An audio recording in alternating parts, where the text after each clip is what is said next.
Yun.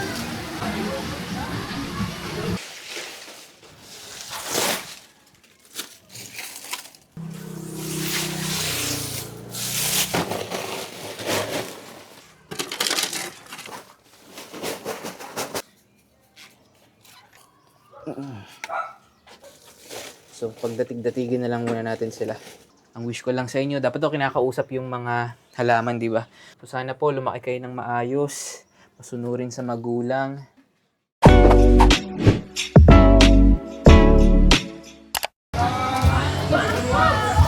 Mga kahit ilang sanga lang.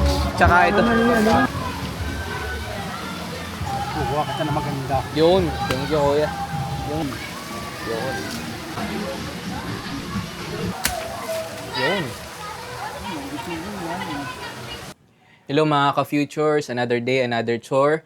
Light work lang tayo today kasi sobrang sakit ng katawan ko mula sa 2-day nating pag-aayos dito sa harapan. Kahapon pag-semento natapos natin itong plant box.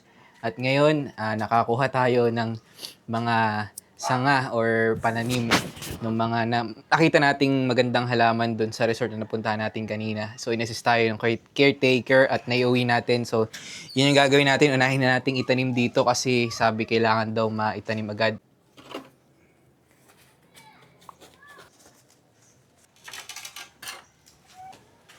So, nandito tayo sa kabilang lote. Mayroong mga patay na nasaging dito. At nakita ko na ginagamit nila ito pataba dun sa mga nakikita ko sa reels. So, yun din, lagyan din natin sa ilalim. So, hopefully walang ahas dito.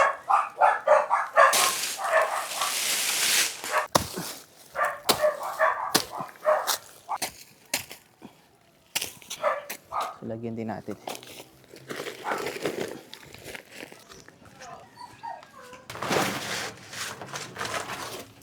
Kalat lang natin.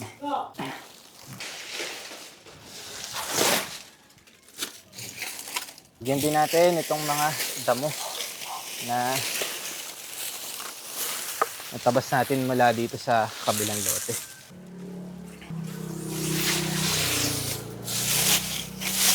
Ayan. So next natin gawin ay diligan naman natin. Linisin din natin yung dumi sa dingding. So ngayon naman kukunin natin itong mga lupa na kinuha doon sa parking na tinambak lang muna dito na nagtrabaho.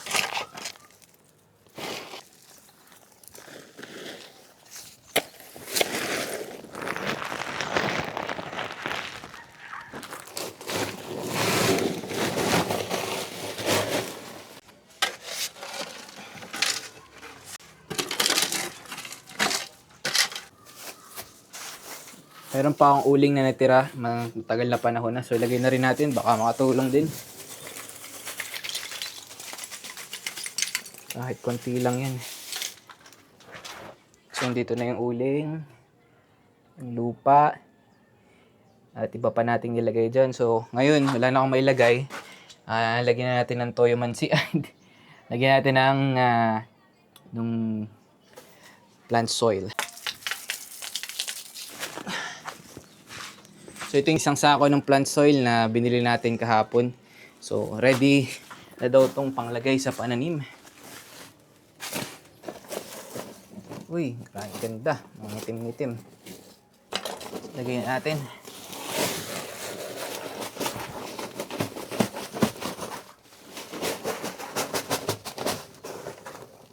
Uy, ang okay ng isa.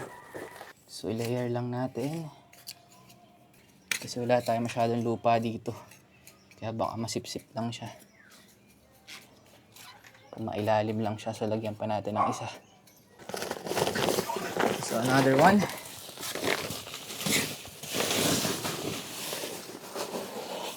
Halo-halo na daw to. May manure. May pinagsunugan ng mga kung ano-ano. Mga dating halaman. Etc.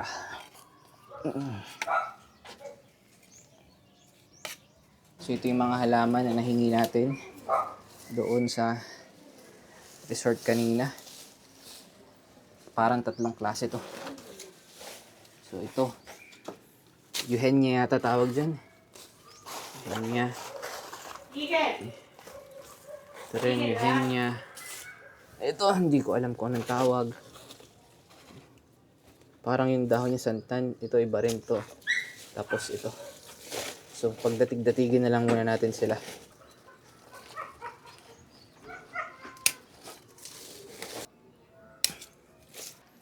So, madami kasi sila, pero bawal kasi sila sa masikatan pa daw ng tutok na araw. Kaya dito natin sila muna itatrim kahit sama-sama muna sila.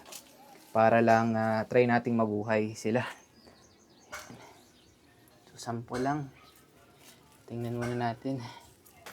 Lambot yung ano natin, yung lupa pa. Sige, sabi ni Miss, tigkabila daw itong pula. Sige, alternate natin. Okay. So, ganyan na muna yung pagkakalinya nila. Medyo alternate.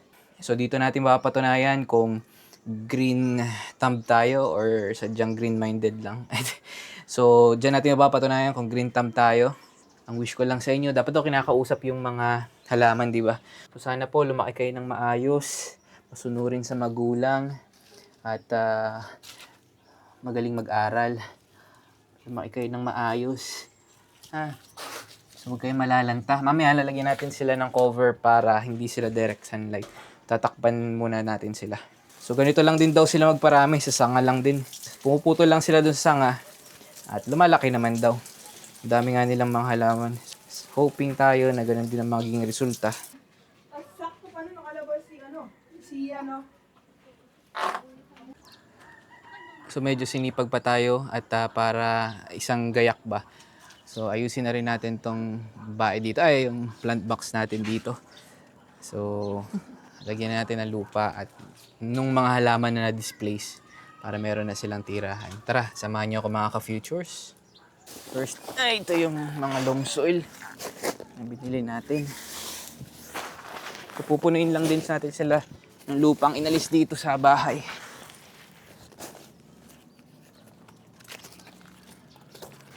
Itong ating rubber plant, kawawa na.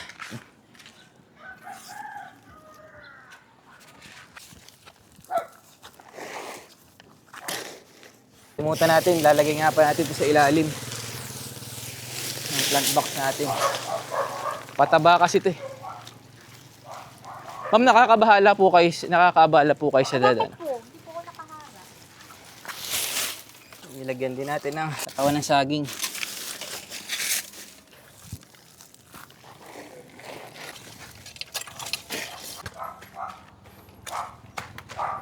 So hanggang dito na lang muna tayo guys at pagod na. Hindi pa natin mapuno kasi sayang pag kulang sa lupa. Sinsin lang kulang sa alalim or sa babaw yung amount ng soil pa na kailangan natin. So sana makahanap tayo ng makakapagtambak dyan. So that's it for today. Ginabi na tayo. Thank you.